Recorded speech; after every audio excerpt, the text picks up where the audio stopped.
Hello there. Once again, we are live here in the Retirement Think Tank studio.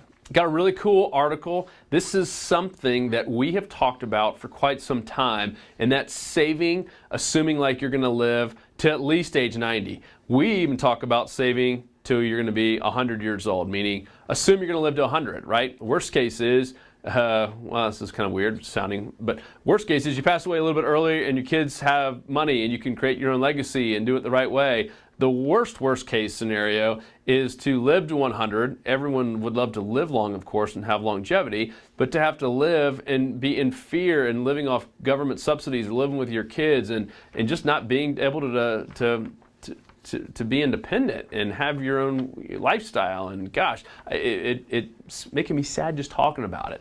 Obviously, a lot of people have been living a lot longer. What we hear a lot of times, it just confuses us, is people say, oh, well, my parents passed away at a young age, at age 75 or 80, whatever it is, and that'll probably happen to me. And that's just dumb thinking. There's healthcare advances, and once again, you don't just pass away the same year your parents did. That makes absolutely no sense. So once again, we encourage people to save even longer, even to age 100. But this article here from thespectrum.com was called Saving Enough for Your 90s.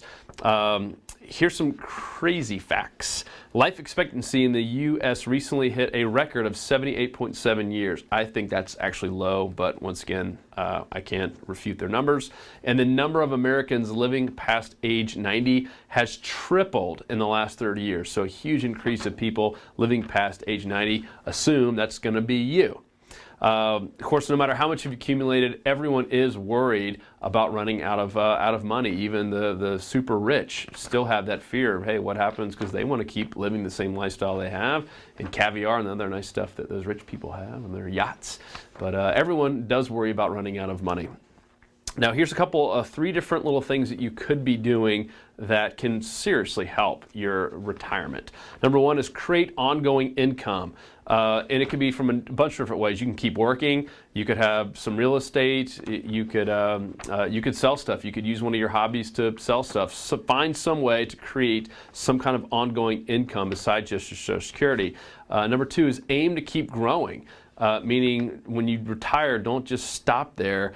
Find a way to keep growing. Use your money, the stuff that you have over in your 401k or IRA or your cash, whatever, put it in whatever you need to. This is not financial advice, but put it into something. Don't just let it sit there and lose to inflation.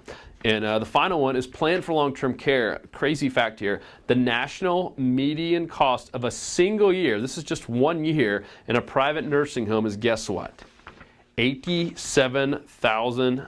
$87,000 for 1 year in a private nursing home. And that's the average. That means there's a lot of states that you might live in that are much higher, can be in the six figures for 1 year. So if you had $300,000 saved up, which is a lot of money, and you all of a sudden in a nursing home, you could be done in 3 years, completely wiped out of everything that you've saved. So these are great advice. And once again, the long-term care piece would be talk to a representative, talk to someone who knows about long-term care, and at least see if it makes sense for you. It could be you have enough money where you can insure yourself and you're not worried about it. But for most Americans, I know that is not the case. A great article, Saving Enough for Your 90s. Once again, we say save to age 100. Until next time.